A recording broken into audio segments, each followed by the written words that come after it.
Get ready to put your Avatar The Last Airbender knowledge to the test with 11 rapid-fire facts. Did you know the role of Aang's earthbending teacher wasn't always going to be a 12-year-old girl? What? Her original design was a tall, muscular teenage boy. However, as the team was writing for Season 2, someone suggested making Toph a girl while keeping the original personality of a tough and brash brawler. The boulder feels conflicted about fighting a young, blind girl. Sounds to me like you're scared, Boulder. The boulder's over his conflicted feelings. This was later referenced in the episode The Ember Island Players, where Toff is played by a man.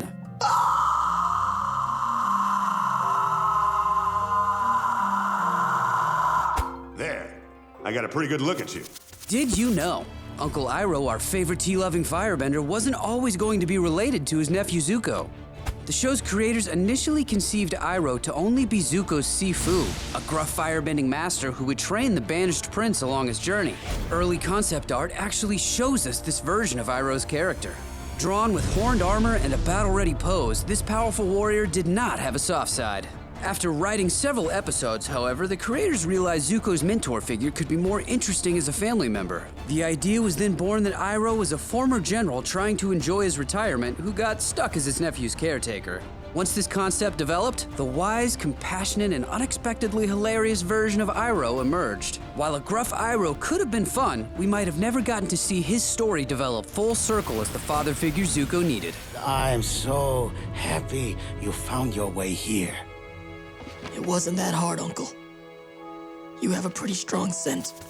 Did you know old Toff stands the same height as her 12-year-old self? We saw our favorite metalbender grow up to a height around 5'5" as chief of Republic City Police.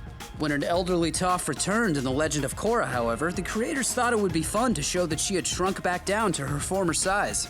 Early concept art shows us this version of Toff, where her bending and public service had clearly taken its physical toll. Don't tell Korra, but my back is killing me now. It turned out to be a challenge to animate, as Toff was still her adult height, but in every scene, including fights, she needed to be shown hunching over. At some point, you gotta leave it to the kids. Whether short or tall, the one thing that's for sure is this master bender is a fearsome force at any age, even when she needs a nap sometimes. Did you ever notice that Zuko's very first scene ever ends with the line, "Helmsman, head a course for the light."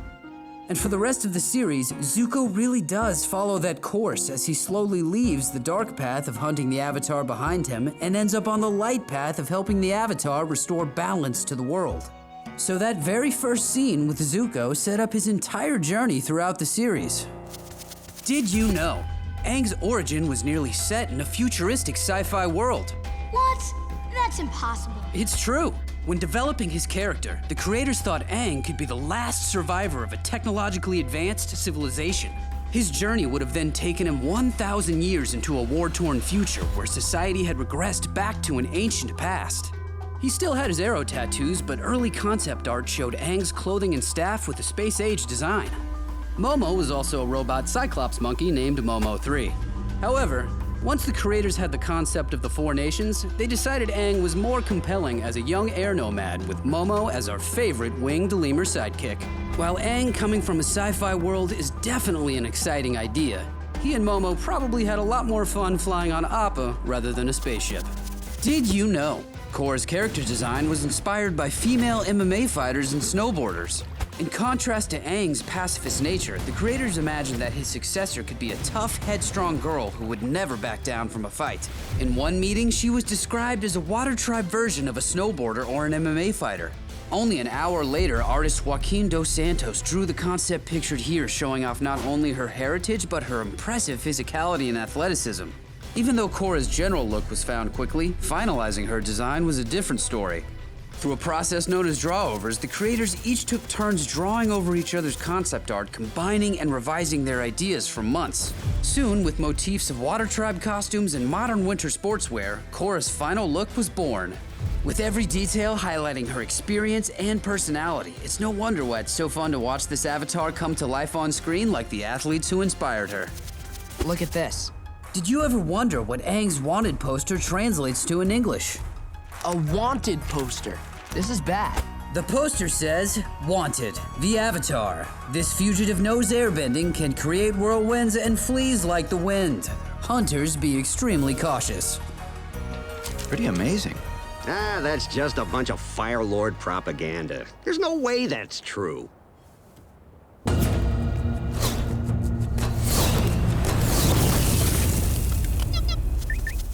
Did you ever notice that whenever Zuko firebends, he always makes these angry grunt sounds?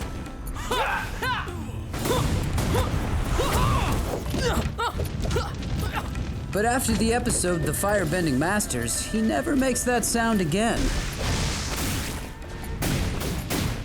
That's because during his meeting with the Firebending Masters, he learned to stop drawing on his anger in order to firebend. Because for so many years, hunting you was my drive. It was my purpose.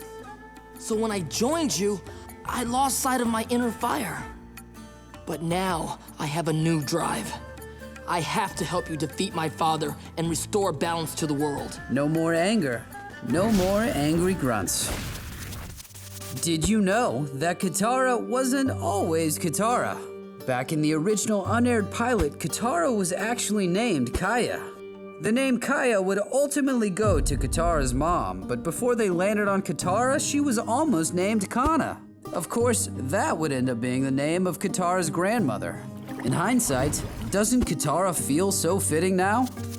Did you know Avatar Aang and Wast's designs are based on the real-life looks of the series creators Mike and Brian? It's true! It was only ever a joke between these two that 12-year-old Aang's bald and beautiful hairstyle was inspired by Mike. But when it came time to design adult Aang, Brian insisted that his co-creator's features, particularly his impressive beard, be incorporated into the character. Soon, a matured and only a slightly hairier version of our favorite airbender emerged. Now don't worry, eventually both creators had character designs inspired by their appearances. Continuing the trend with the very first Avatar, Wan, Brian simply copied what he saw in the mirror. Describing the process, Brian said that he drew Wan's scrawny, lanky, and triangular face, but with much cooler hair. It is a fantasy after all. So the next time you're looking for inspiration, just like these talented creators, you may not need to go far. Did you know that the adventures of Aang and the rest of Team Avatar continued in the comics? The 100-Year War was finally over, and we all knew it would be a happy ending. Aang saved the world by defeating Ozai, and Prince Zuko became the new Fire Lord. Everything was perfect. Well, almost perfect.